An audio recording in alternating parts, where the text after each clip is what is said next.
Bonjour à tous, j'espère que vous allez tous très bien.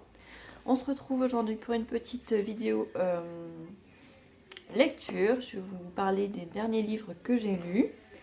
Donc je m'excuse encore, la dernière fois que je vous ai fait une vidéo, j'étais malade. Là, c'est encore le cas, j'avais guéri et je suis retombée malade, j'ai une sinusite. Et c'est franchement pas évident pour parler. Donc je pense que cette vidéo sera peut-être un petit peu plus courte que celle d'habitude. Donc comme je vous disais, j'ai encore lu 3 livres. D'ailleurs, je voulais vous demander, est-ce que vous préférez que je vous fasse une vidéo sur chaque roman que je lis, ou est-ce que vous préférez quand il y en a plusieurs à la suite? Voilà, c'est une petite question, je ne sais pas si vous avez une préférence. Si c'est le cas, mettez-le-moi en commentaire, comme ça j'aviserai pour la suite. Donc, tout d'abord, j'ai commencé par ce livre-là. Une dernière chose avant de partir, de Jonathan Tropper. Donc c'est un livre de la collection Piment qui a été édité chez France Loisirs. Vous l'avez vu dans le book haul que j'ai posté sur la chaîne, je crois, il y a 2 semaines, je pense. Si vous ne l'avez pas vu, je vous mets le petit i pour que vous puissiez aller voir. Donc, ce livre, ça a été une catastrophe. Le titre me disait bien, mais c'est vrai que la couverture, je la trouvais un petit peu bizarre quand même. Mais comme c'était un roman d'une collection de France Loisirs dont je me souviens que je lisais quand j'étais au lycée, que j'aimais beaucoup, je me suis dit, bah, ça doit être bien, ça doit être aussi bien que dans mes souvenirs. Donc du coup, j'y suis allée avec un bon a priori. Et je vous le dis tout de suite, c'est un livre que je n'ai pas aimé. Et encore là, avec quelques jours de recul, je l'apprécie un petit peu plus. Mais quand je l'ai fini, j'avais qu'une envie, c'était de le balancer. Donc voilà, c'est un livre que j'ai emprunté à la bibliothèque. Je vais vous faire le petit résumé avant de vous donner vraiment mon avis. Ce sera peut-être plus simple de commencer par là. Je relis mes notes, c'est juste pour me remettre dedans, parce que comme j'en ai lu 2 après, je ne voudrais pas mélanger les choses. Donc, on a une ancienne rockstar qui s'appelle Silver, donc c'est un homme, on ne nous dit pas son âge, mais il doit avoir 40, 45 ans, peut-être un petit peu plus. Et donc Silver est une ancienne rockstar, c'est un musicien, notamment un batteur. Et il a eu un succès et après sa carrière n'a jamais décollé, il a fait que dégringoler. Il vit dans un endroit, pas insalubre, mais c'est un hôtel où tous les ratés finissent par échouer. Et donc, il a une fille qui s'appelle Kazek, qui vit avec sa mère parce qu'ils ont divorcé depuis 7 ans. Et donc, il la voit très très peu. En fait, il a l'impression que sa fille l'a rayé de sa vie. Et dans l'histoire, en fait, sa fille, à un moment, vient le voir. Elle vient d'avoir son diplôme. Enfin, d'avoir son diplôme. Elle a 18 ans. Elle va partir à l'université et tout ça. Et quelque chose fait qu'elle a envie d'aller voir son père. En fait, il s'est passé quelque chose dans sa vie. Et elle voudrait avoir son avis, son soutien, en fait, plus ça. Elle veut son soutien parce qu'elle sait que sa mère, si elle lui en parle, ça va pas le faire. Donc elle préfère se tourner vers son père. Et son père est super content qu'il vienne vers lui, forcément. Parce qu'il adore sa fille, c'est juste qu'avec le temps, il a l'impression qu'elle s'est éloignée.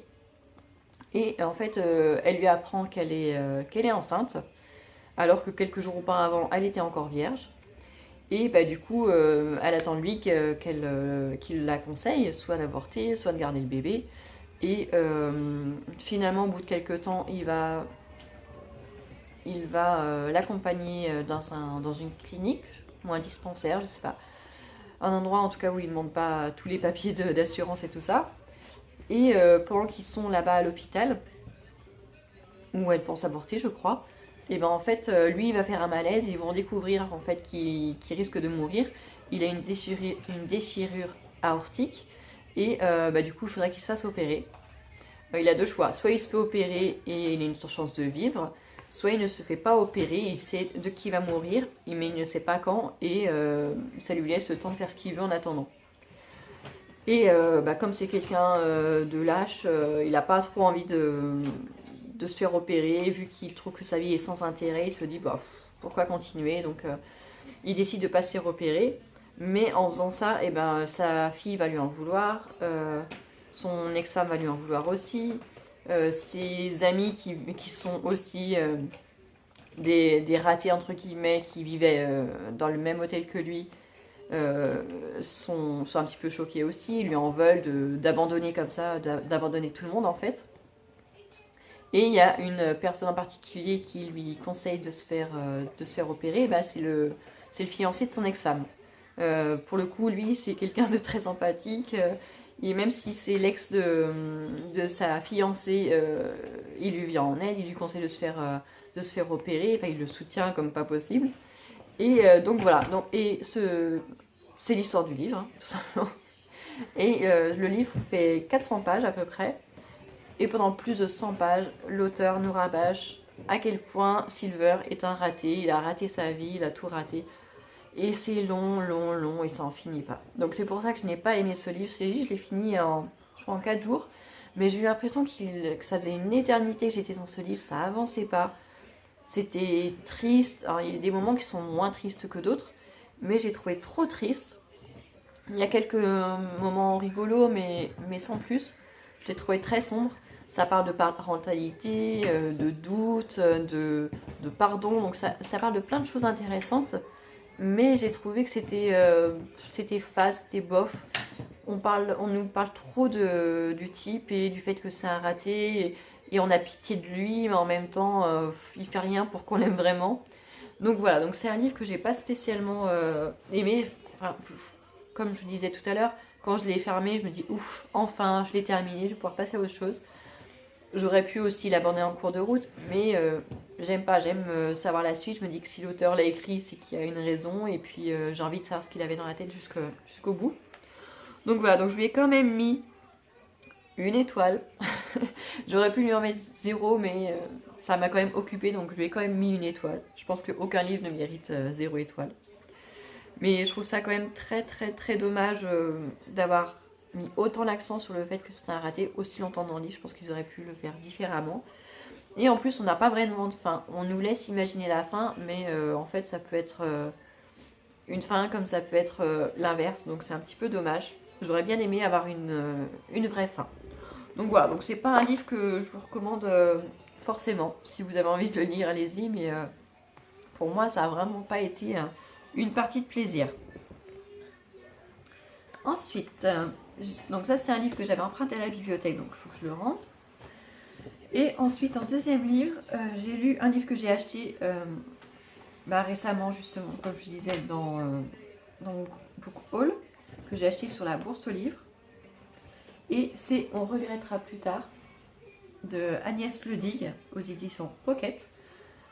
Quand j'ai vu le résumé, franchement, ça me disait bien.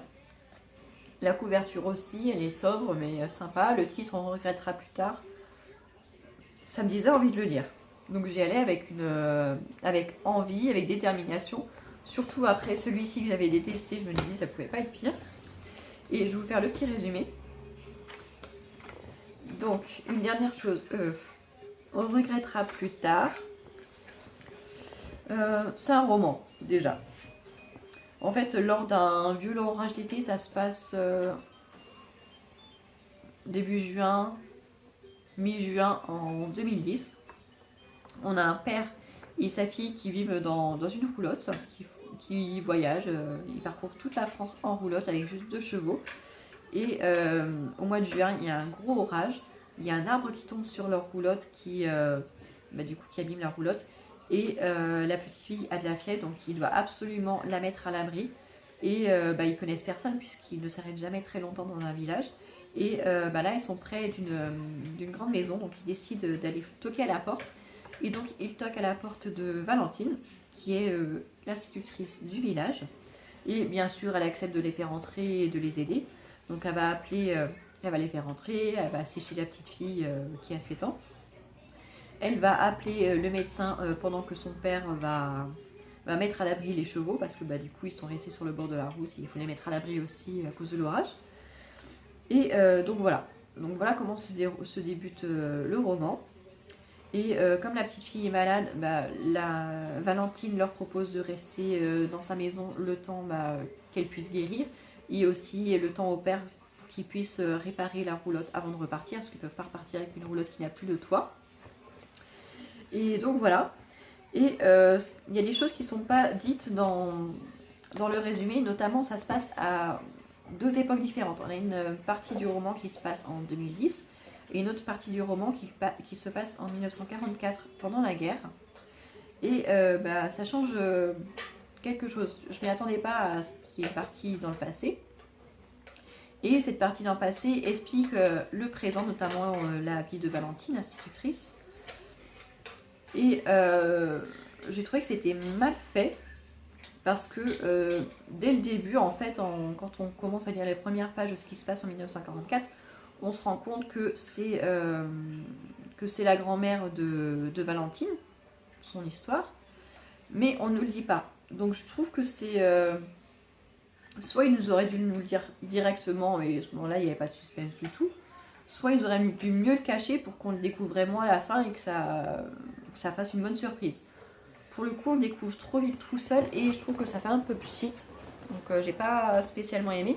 Sinon, le fait de raconter l'histoire de sa grand-mère, de ce qui s'est passé en 1944, j'ai trouvé ça très intéressant. L'histoire en elle-même était très intéressante. Justement pas assez détaillée peut-être à mon goût. Mais finalement, l'histoire de la grand-mère, je l'ai trouvée plus intéressante que l'histoire de Valentine elle-même. Donc c'est un petit peu dommage. J'ai trouvé l'histoire du papa avec sa petite fille de 7 ans très touchante aussi, très réaliste. En revanche, l'histoire en elle-même entre ce qui va se passer entre Valentine et Eric, le papa de la petite fille, j'ai trouvé ça pas du tout réaliste. Moi j'avais beaucoup de mal à y croire, ça me paraissait vraiment peu vraisemblable. Et du coup, ça m'a laissé un peu sur ma faim. J'ai trouvé le roman un petit peu trop léger. En plus, il est court, il fait 300 pages. C'est vrai qu'il s'est lu très très vite, hein, je l'ai lu en 2 jours. Mais justement, ça m'a laissé un peu sur ma faim. En plus, il y a une autre histoire qui se passe dans le livre. En fait, Valentine, qui est institutrice, a son meilleur ami qui est instituteur dans la même école. Ils sont que 2. Et il y a une histoire avec lui aussi qui est franchement très insignifiante, qui est très... il n'y a aucun intérêt. Vraiment, c'est vraiment comme un cheveu dans la soupe. On ne voit pas ce que ça va faire là. Et c'est juste gênant, je trouve, dans l'histoire. Donc, j'ai pas aimé.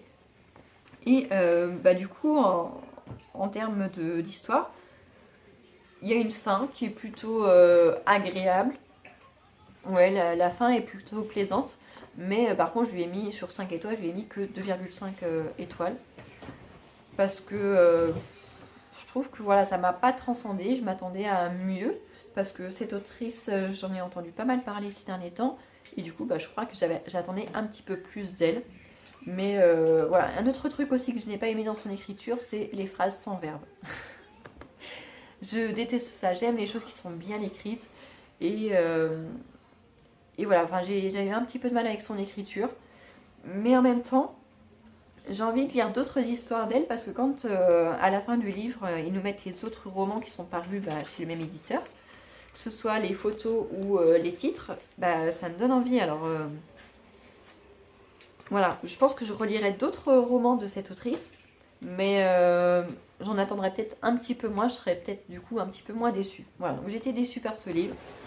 Ça reste quand même une belle histoire, mais voilà, je m'y attendais à un petit peu mieux de sa part de cette autrice, mais c'est pas grave, c'est toujours pareil quand on connaît pas un auteur, soit on peut être très agréablement surpris, comme on peut être finalement assez déçu, surtout quand on en entend beaucoup de bien. Mais bon, c'est le jeu.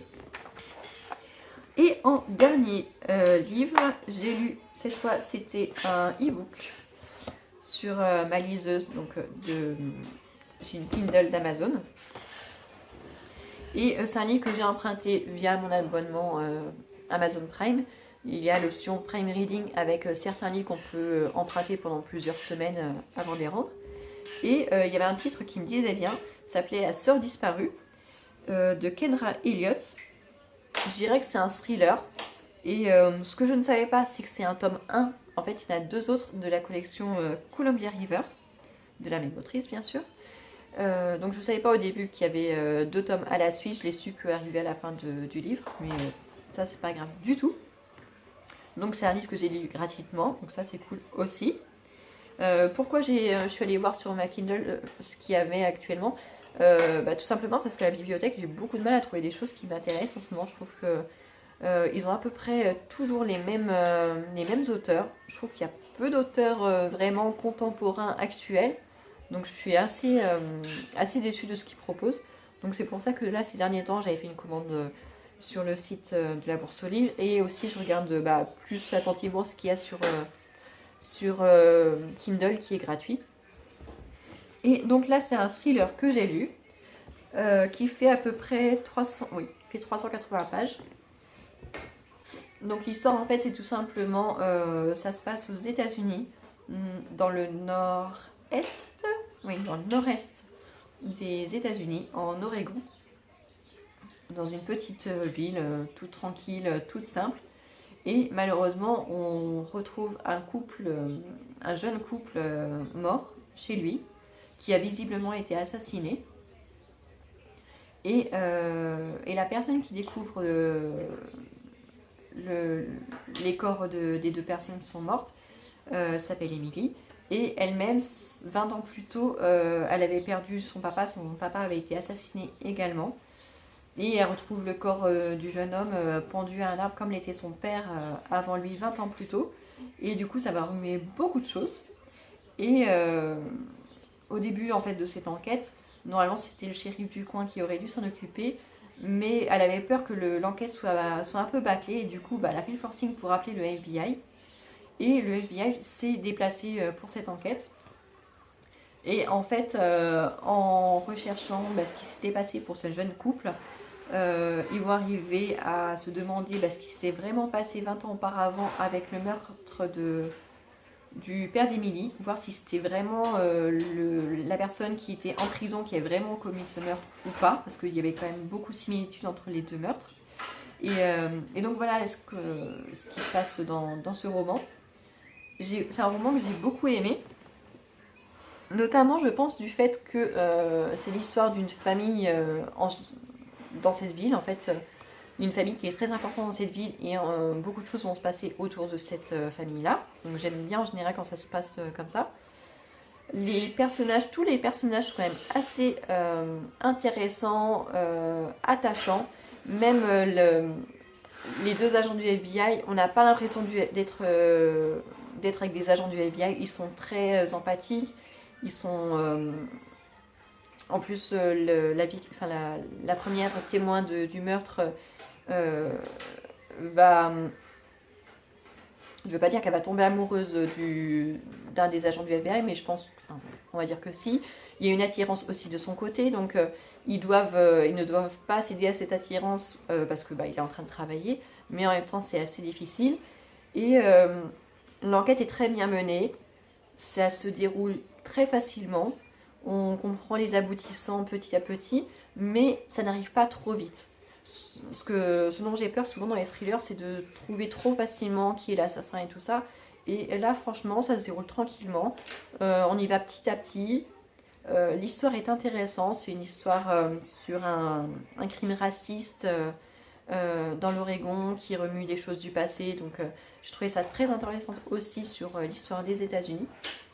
Et du coup, c'est un roman comme ça qui tombait un petit peu du ciel. Je m'y attendais pas. Je connaissais pas l'autrice.